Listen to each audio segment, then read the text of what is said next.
ये देखो भाई, इम्पोर्टेंट बुक्स एंड ऑथर। इसमें इस वीडियो को देखना आप। इसमें मैं बताऊंगा जो इम्पोर्टेंट बुक्स हैं और उनके जो ऑथर हैं, उनके लेखक हैं, यानी कि जो किताबों के नाम दिए गए हैं, एक साइड और एक साइड उनके लेखकों के नाम हैं। जो जो किताब मैंने इम्पोर्टेंट लगी और जो भी इसमें एग्ज़ाम में आई हैं पहले पुराने के आगे भी चांस हैं, वो एक्सप्लेन की गई हैं। इसमें थोड़ा ट्रिक के माध्यम से देखेंगे। ट्रिक तो नहीं है, वर्डों को आपस में रिलेट किया गया है, उसको देखना आप। एक बार वीडियो को देखना, शायद आपको समझ में आ जाएगा और याद हो जाएगा। देखो भाई, पहली जो किताब है ये है गीत गोविंद, और ये किसने लिखी है? ये जयदेव ने लिखी है। तो इसमें आप ऐसे याद करोगे इसको, जैसे कोई गोविंद नाम का लड़का है और उसने क्या गीत गाए, तो उसकी क्या होगी? जय होगी। तो ये होगी जयदेव। गीत गोविंद यानी कि गोविंद ने गीत गाए और उसकी जय होगी, तो जयदेव ने लिखी।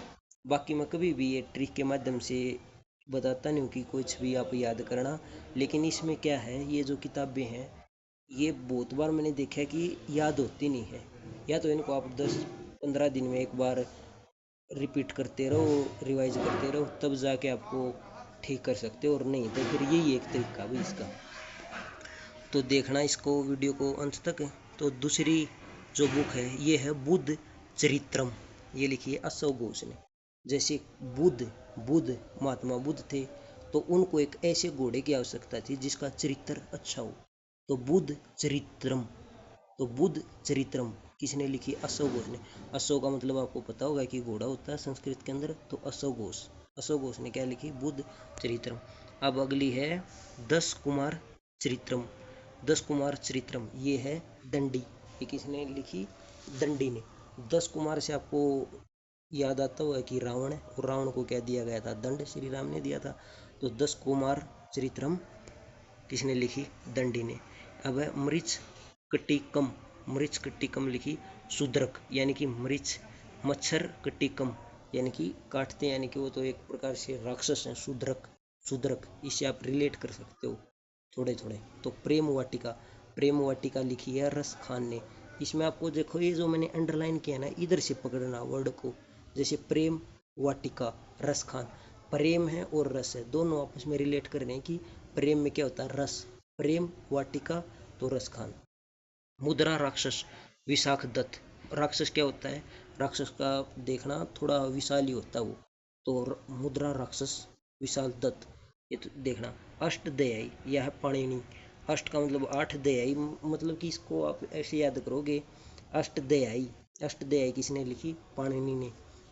यानी कि 8 अध्ययन पढ़ने के बाद भी कोई बंदा पानी न पिए, पानी नी यानी कि अष्टदयाई किसने लिखी? पाणिनि ने।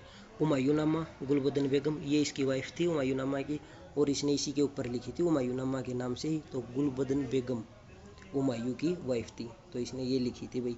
राज तरंगिणी कलहन, तो राज तरंगिणी कलहन, इन इस वर्ड को थोड़ा रिलेट करना कि राज कोई नाम का लड़का है, और तरंगिन यानी कि बोल रहे हैं कि राज तरंगिन, वो मना कर रहा है कि आज नहीं कल गिनेंगे, कल हन, क्योंकि गिनी जानी है नहीं। राज तरंगिनी कल हन। अब देखना जो चाणक्य की ये इंपॉर्टेंट है, इसका आपको सबको पता होगा, इसमें ट्रिक की कोई ज़रूरत नहीं है। अर्थशास्त्र किसने लिखी है? तो चाणक्य ने लिखी है। अकबरनामा अबुल फजल ने लिखी है। आईने अकबरी किसने लिखी है? अबुल फजल ने। दोनों अकबरनामा और आईने अकबरी अबुल फजल ने। ये थोड़े जो फजल के हैं, ये वो क्या है, जो अक्सर आगे पीछे हो गए, इसको ध्यान देना भाई। अनामिका और परिमल ये लिखी है सूर्यकांत त्रिपाठी ने। सूर्यकांत त्रिपाठी निराला। ये अनामिका, जैसे कोई भी है, अनामिका नाम की कोई लड़की है, और परिमल, और इस परिमल से याद करना परी। अनामिका और परी दो लड़कियां हैं, और ये सूर्यकांत त्रिपाठी निराला, ये किसको पसंद करती हैं? ये सूर्य को पसंद करती है, यानी कि दोनों सुंदर लड़की हैं, अनामिका और परी से परिमल। सूर्यकांत त्रिपाठी निराला। अगली है एरिया ऑफ डार्कनेस, ये लिखे वी एस नायपाल ने।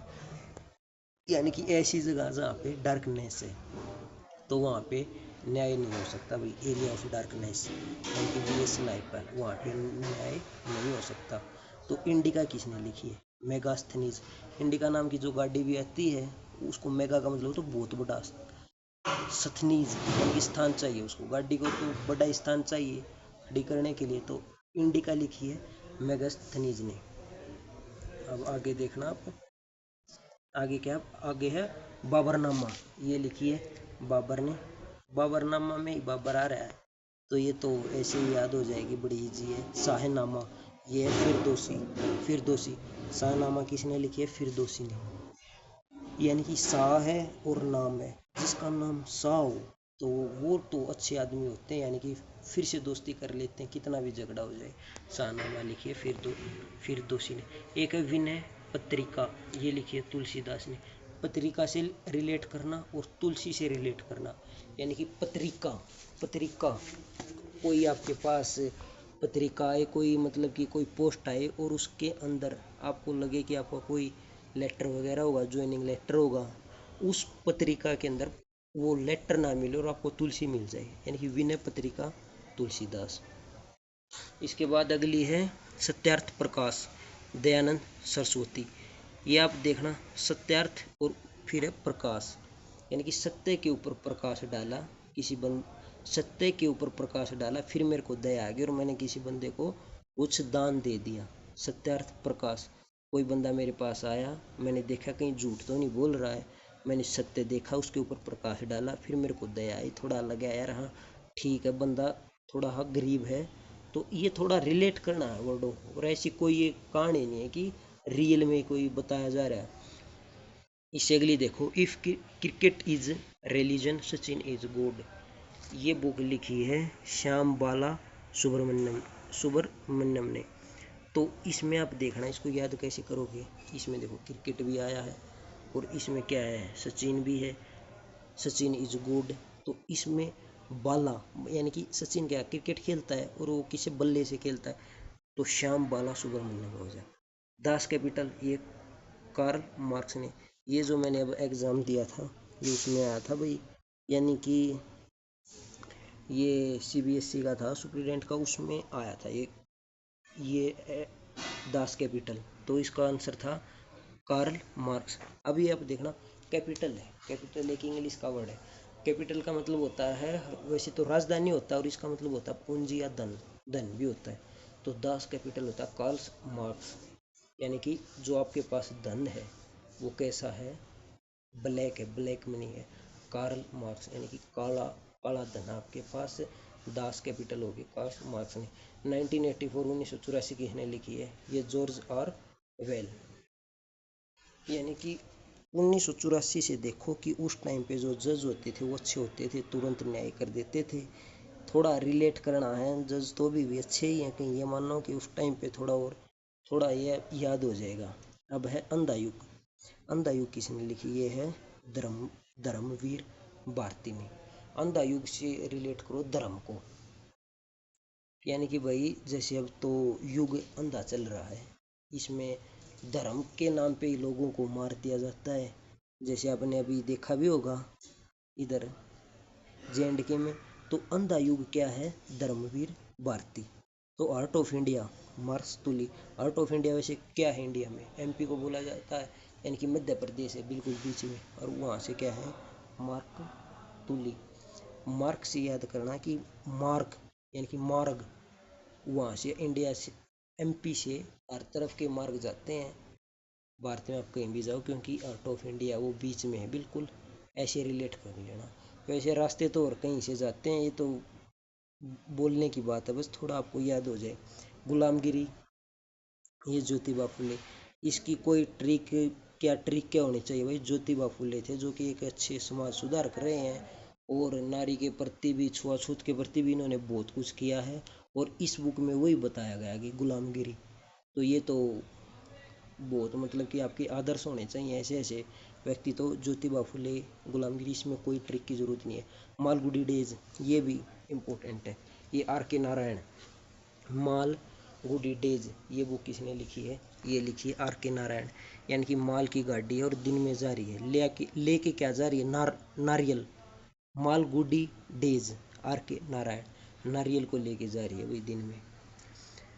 क्राई टू पिकॉक और दी जिगजैग वे, ये लिखी है अनीता देसाई ने। ये दोनों बुक हैं, ये अलग अलग बुक हैं भाई। कराई टू पिकॉक, एक तो पिकॉक से देखना और जिगजैग वे को देखना और फिर अनीता को देखना।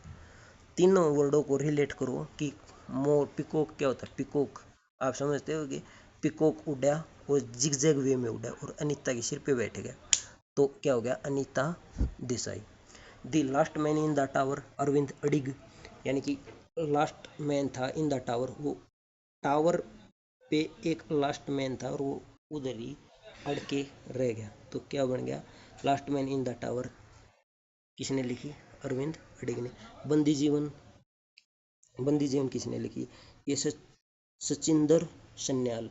अब सन्याल से रिलेट करना भाई, देखो बंदी जीवन किसका होता है, सन्यासी का ही होता है। जो बंदा सन्यासी होगा वही हर चीज को त्याग देता है, तो बंदी जीवन किसका है, सचिंदर सन्याल, यानी कि इसने ये लिखी।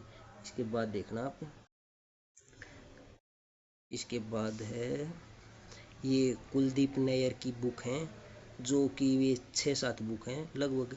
ये मैंने थोड़ा रिलेट ही किए हैं, सभी की सभी बुकों को मैंने रिलेट किया है, ये देखना। पहली है India after Nehru, India the critical years, in jail, distance, between the lines, judgement. ये सभी मैंने सीरीज में लिखी हैं, इसको देखना। इंडिया आफ्टर नेहरू, नेहरू के बाद इंडिया द क्रिटिकल ईयर्स, जो भारत था उसके क्रिटिकल ईयर्स चल रहे थे। इन जेल, कोई कुलदीप नाम का बंदा था, नेहरू के बाद भारत में आया, कहीं विदेश में रहता था, नेहरू के बाद भारत में आया और वो जेल में जाके उसने क्या क्या देखा, देखना। इंडिया आफ्टर नेहरू, इंडिया में आया नेहरू के बाद में बंदा। इंडिया दी क्रिटिकल ईयर्स की, इंडिया के क्रिटिकल ईयर्स थे। इन जेल, वह जेल में गया, कौन गया, कुलदीप नैयर। उसने क्या देखा, डिस्टेंस, जो डिस्टेंस है बिटवीन दी लाइंस, यानी कि दूरी है जेल की सलाखों के बीच में, वो बोला बड़ी ज़्यादा दूरी है भाई, यहाँ से तो कैदी भाग जाएंगे। उसने ये जजमेंट दिया। ये किसने दिया, कुलदीप नैयर ने दिया। तो ये देखना आप सभी के सभी को रिलेट करना। India after Nehru, India the critical years, in jail, distance, between the lines, judgement, सभी की सभी बुक किसने लिखी हैं, कुलदीप नैयर ने लिखी हैं। इसके बाद देखना, ये मुल्क राज आनंद की बुक हैं, जो कि एक है कुली है, एक है कॉन्फेशन ऑफ ए लवर, एक है the death of A hero. ये देखो, कुली को देखो और ए लवर को देखो, ए हीरो को देखो, तीनों की तीनों अपने मूवी हैं, ये मूवियों के नाम है, देखा भी होगा, कुली, ए लवर, ए हीरो। तीनों की तीनों मूवी से रिलेट करना। मुल्क राज आनंद, यानी कि तीनों की तीनों मूवियों ने मुल्क राज, मुल्क के ऊपर राज किया है, और आनंद, बड़ा आनंद आया भाई इनको देख के, तीनों मूवियों को। तो इसके बाद देखना, खुशवंत सिंह की जो बुक हैं, 3 बुक हैं, एक है इंदिरा गांधी रिटर्न्स, एक है दिल्ली, एक है कंपनी ऑफ वुमेन। ये खुशवंत सिंह, यानी कि इंदिरा गांधी आई, कहाँ आई, दिल्ली में, उसने कंपनी ऑफ वुमेन, यानी कि वुमेन के लिए कोई कंपनी वगैरह लगाई, जिससे कि सभी के सभी लोग खुश हो गए, बड़ी प्रशंसा हुई। Khushwant Singh, Indira Gandhi returns, Delhi, company of women, Khushwant Singh. इसके बाद है रविंद्रनाथ टैगोर की जो ये किताबें हैं, ये देखना, गीतांजलि है, ये तो सबको पता होगा, बहुत मतलब कि इजी है, गीतांजलि है रविंद्रनाथ टैगोर। ये इसमें तो कोई आपको ट्रिक की जरूरत नहीं है। अब ये देखना ऊपर वाली, एक है चांडालिका, एक गोरा विसर्जन, गार्ड गार्डनर, एक है हंगरी स्टोन और चित्रागंधा। ये बुक हैं रविंद्रनाथ टैगोर की, सभी की सभी। इसको याद कैसे करोगे, एक चांडालिका नाम की कोई लड़की है, चांडालिका, ये नाम से चांडालिका है, लेकिन वो है बड़ी सुंदर, गोरा, यानी कि उसका रंग कैसा, गोरा, बड़ी सुंदर है। चांडालिका, गोरा, विसर्जन, गार्डन, उसने गार्डन के अंदर विसर्जन किया, यानी कि विसर्जन किया, कहाँ पे किया, गार्डन के अंदर। अंगरी स्टोन, स्टोन मतलब पत्थर लेके, एक पत्थर हाथ में था, और चित्रागंधा, और एक गेंदे के फूल के ऊपर मार दिया। ठीक है, ये बुक रविंद्रनाथ टैगोर से याद करना, चंडालिका, गोरा विसर्जन, गार्डन, अंगरी स्टोन, चित्रागंधा, रविंद्रनाथ टैगोर। तो ये जो वीडियो का फर्स्ट पार्ट था, इसका सेकंड पार्ट और आप जाके देखना भाई। इसके अंदर मैंने 100 किताब बताई गई, जो कि बहुत इम्पोर्टेंट है ये, तो आपको मिनिमम कम से कम याद होनी चाहिए कोई भी एग्ज़ाम में बैठने से पहले। उस वीडियो को भी देखना, शायद आपको ये देखने के बाद A to Z याद हो गए होंगे। ऐसे याद भी नहीं होंगे ना, तो आप एग्ज़ाम में तब बैठोगे और ऑप्शन को देख के ठीक पे ही निशान लगाओगे। एक बार और देख लेना। तो जो दूसरा पार्ट है वो भी देखना भाई, इसका इससे आगे ही है, लिंक मैं उसका दे दूंगा।